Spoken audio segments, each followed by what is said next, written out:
Hey everyone, thanks for joining us. This is the Travel Collective with another episode, and today we're talking about slowing down when traveling.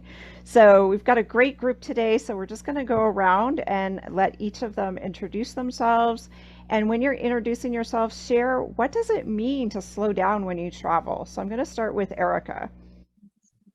Hi, I'm Erica Pollock. I'm the founder of Return Refreshed. That's returnrefreshed.org.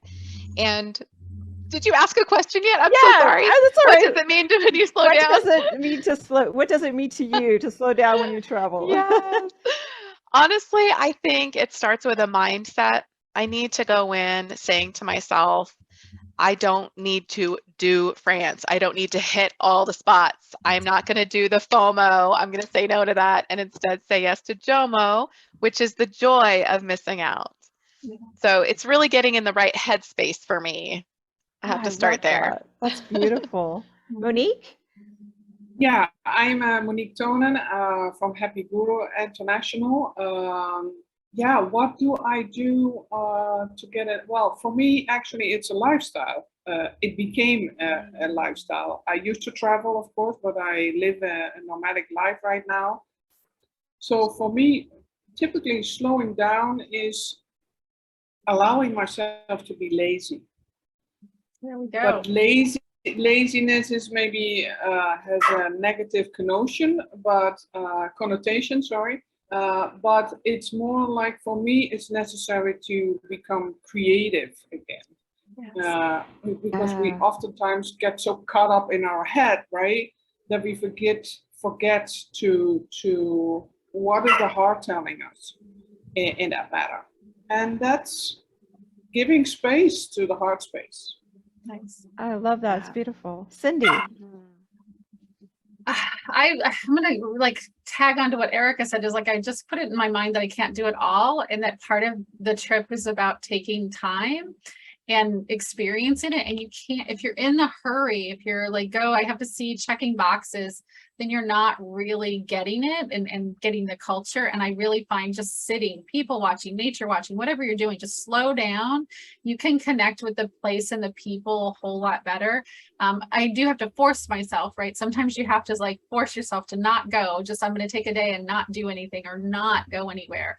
But I like to go slower. I definitely in the last decade have been, if somebody wants to go on a trip and it's going to be a 5-day trip to go to where, I'm like, no, I don't want to do any of that. Like 2 weeks minimum. I want to go for a month if I can go. Like I want to spread that time out, and I'm not going to go from city to city over 2 weeks. I want to go to a place and just sit and be there. So for me, it's just literally slowing my movement or down helps me with that. Yeah. All right. My name's April, and I'm part of the Travel Collective. And slowing down for me kind of is kind of tagging on to what everyone's kind of said, Cindy and everyone. And as a photographer and just having multiple interests, sometimes it's like, how many different places can I hit today and get? But now it's like, no, I'd much rather, I find I'm being much more creative by taking more time at each location. As Cindy just mentioned, instead of 5 days, like adding on additional time, how can we spend more hours at a particular location and just sit and observe and kind of let nature develop in front of me, or sit in a coffee, have a coffee in a cafe and watch what's happening in the city, because then I just kind of meld in, and creativity just happens. It opens up. It's just so much more happens when I'm able to slow down. So it's just, again, just putting myself in that mindset of taking more time, moving more slowly, Yes. finding places to just stop even and spend more time. So the next question we have is, what are some of the ways that you practice slowing down, which I know we've kind of touched on a little bit, but what are some of the additional ways you practice when you're traveling? So we'll kind of change up the order. So I'm going to start with Cindy. Well, I think the number one thing that I do is I do overland travel. So I will find that once I arrive in some place, I am more likely to take a bus or a train or a boat than I am a plane, even though it's faster. I like the pace of that. It forces me to slow down by doing that. And then I also mindful about taking time, right? So I will just not book anything for an entire afternoon. Like I maybe go to a museum in the morning, or you go do your activity, and then by noon it's, you know, somebody's like, what are you doing? I'm like, I have no idea. I'm going to wander aimlessly through the streets and just discover what there is to discover, or sit somewhere and watch. Like, I don't need a plan. Like the unplanned time is one of the ways that I definitely practice, is just not having anything to do, and making that the plan to do nothing. I love that. Erica?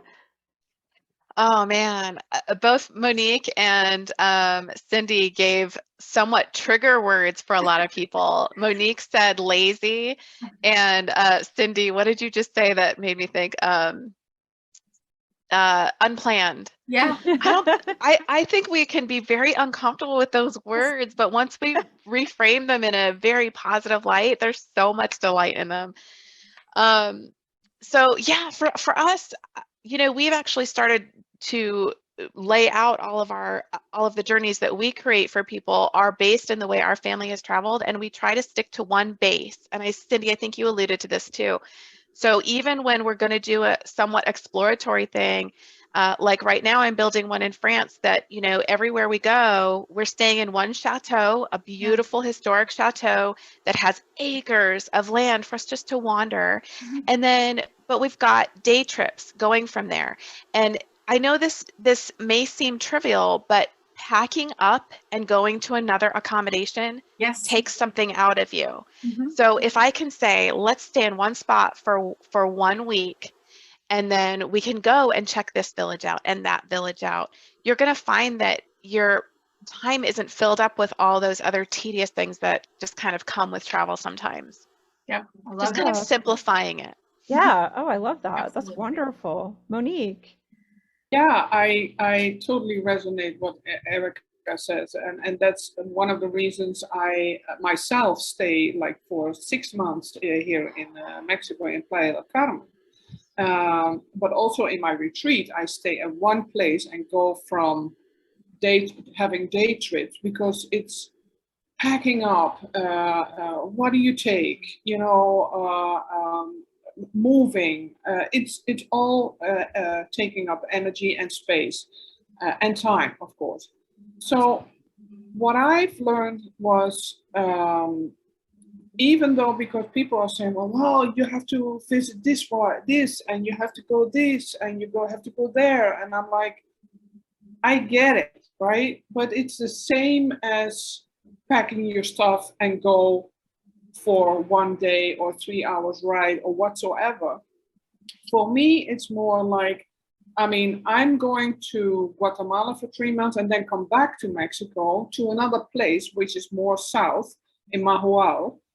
And then I will explore that area, what there is in Ra. Of course, I can go from here to Mahual or to other places that are beautiful. But the difference is I'm here for 6 months and I'm coming back for another 3.5 months. So I have time on my back, right? That's a different mindset and allows me to slow down, because when you're here like 3 weeks, you want to have it all, right? You want to have to see the ruins, you have to see this, you know, and you're ready to offer your time and your packing stuff because you want to see all those places. Right. And I have the luxury, I get it, I have the luxury to not having to do that. Yeah. Just to be in the place, because here in Playa del Carmen, there are a lot of places already. Even though I am already almost 4 months here, there are still places I didn't visit because of it. Of course, right? Yeah. But we always think, well, you need to go far. You need to go.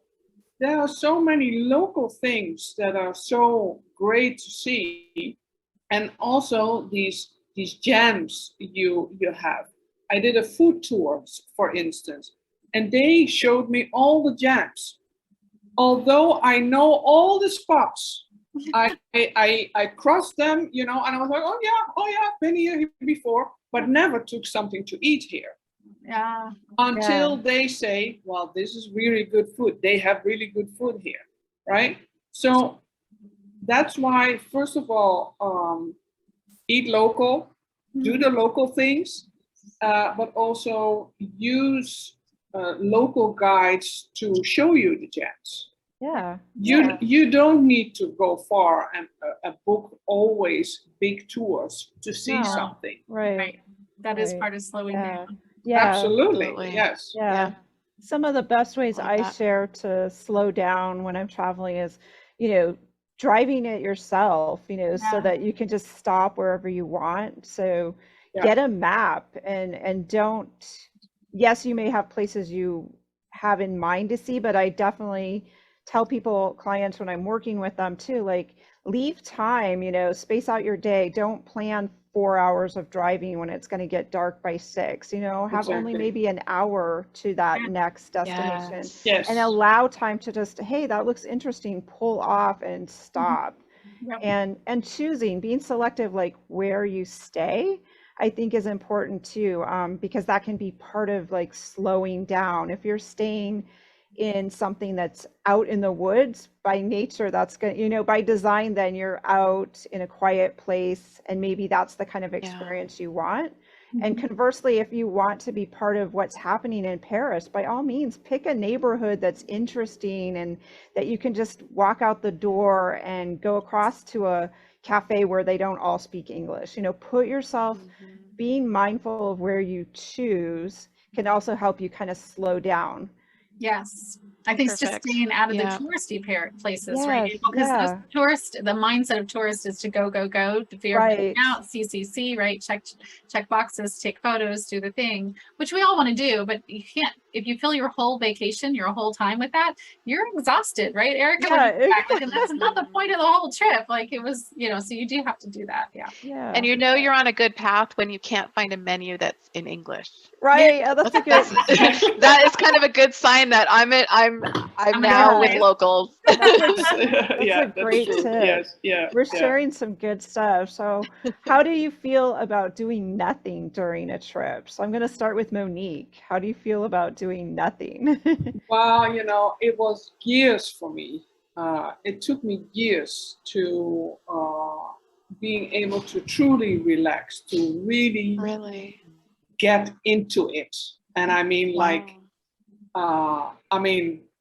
sitting was something, right? Or doing nothing, but like really get into it, like fully present in being lazy. That's the word again. Because, I remember that I was a workaholic.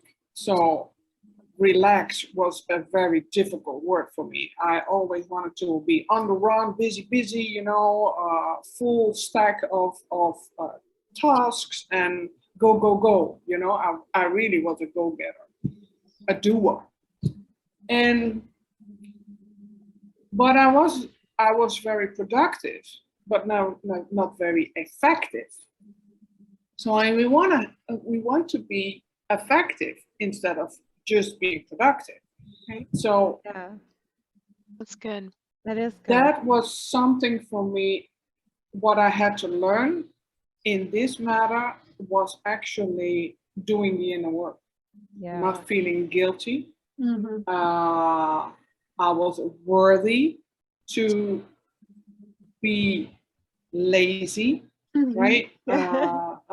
Because, well, as I mentioned before, laziness has a very negative connotation. Right. But actually, if you don't integrate laziness or really doing nothing, you're gonna burn out. And hence, I had 3 burnouts to discover that. And Wow. then the moment came, this can't continue like this. It will become my death. Well, and Right. people, well, look at Steve Jobs, look at other big icons. They work themselves to death. And that's, well, they have admired it.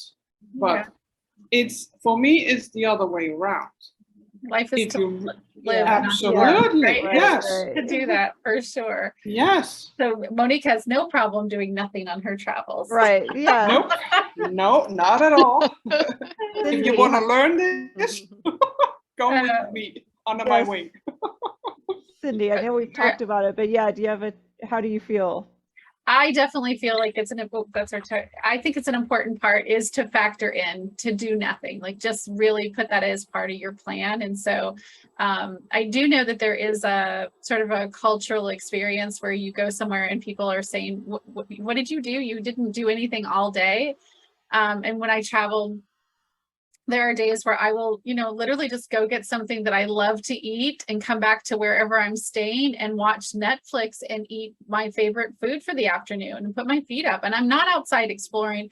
I need to recharge from yesterday's experiences. And I've learned to get over the guilt of being in a beautiful place and not being go, go, go, which I think is really important.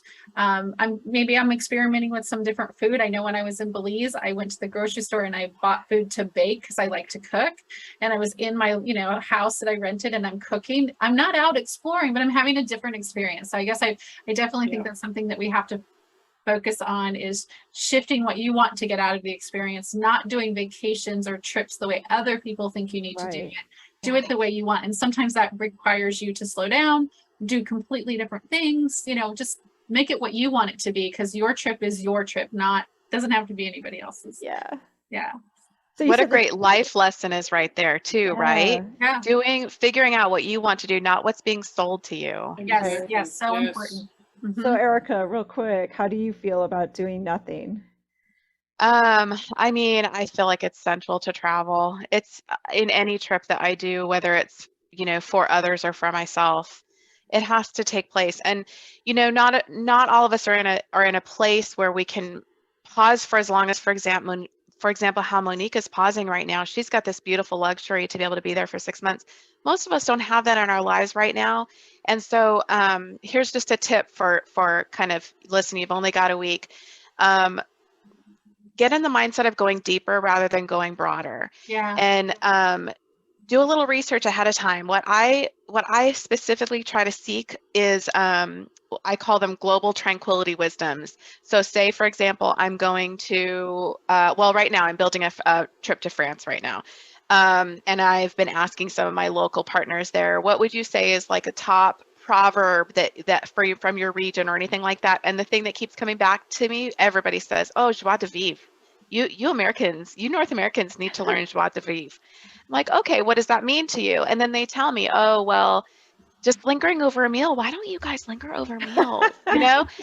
And, so things like that. And, maybe you don't have locals in the country that you can talk to in that way, but you can Google, and so I look for something like that. For example, okay, joie de vivre. I'm going to go to France and I am going to go hunt out joie de vivre. I'm going to watch how the locals are discovering their joie de vivre. I'm going to learn from them.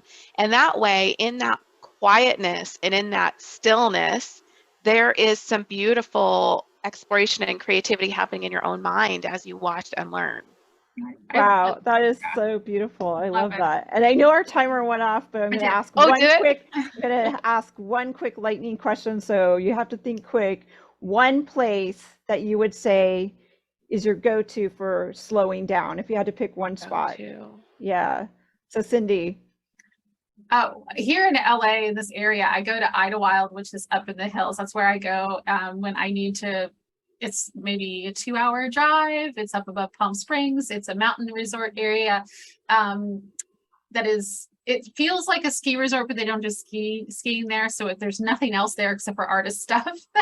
It's really quiet. So I think the woods is definitely a place that I don't care what kind of woods it is, but being out like that, where you're in a small community, there is one grocery store, a couple of places to go. That does force me to slow down. So that can be anywhere in the world. I like to find those kinds of places where I'm in the middle of nowhere. Monique, one quick place. Tibet. Yes. Lovely. Yes. Oh, wow. I've been to Tibet. I've been to Lhasa, and I traveled around in Tibet. And due to the altitude, you have to slow down. You There we cannot go. even Love you that. cannot even walk the way you normally walk to the toilet. You Got it. have to slow down. Got That's it. for me. It was an amazing experience. That was my first confrontation to needing to slow down just because I didn't catch up with my breath. Got it. Oh, that's great. Great. Erica. Yes. It's so hard to choose just one, but I'm going to go with Japan. Even though in Japan they actually have a word for death by overwork, that actually, they also have this beautiful spectrum where so many of their practices are very meditative and slow. And one of the ways that I really discovered that was in their bathing practices. And I know that might sound really strange, but I observed, you know, when you actually go to a traditional bathhouse in onsen and you're actually bathing in community, it might go up against some of our edges. Don't want to be naked with a bunch of other women, but they slow down so much, and grandmas and their little granddaughters are, you know, scrubbing each other's backs. They're scrubbing the aka, they call it aka, the dead skin off of your back, and Oh, you're there for hours. And even in your home, you're showering for hours, and it's their time to. It's a very mindful, slow self-care. All you're thinking about is taking care of this part of your body, and now this part of your body. You know, it's Me. I loved it. Love it. yeah. So really quick, mine is anywhere that can be near water and just, yeah, just be, you know, whether it's a lake, an ocean, but then just nothing else, just kind of zone and watch and Yeah. observe. So thank you, everyone. This was a beautiful discussion on slowing down when we I travel. loved it. So check out more of our content. This is thetravelcollective.com. Thanks, everyone. Thank you guys. Bye. Bye.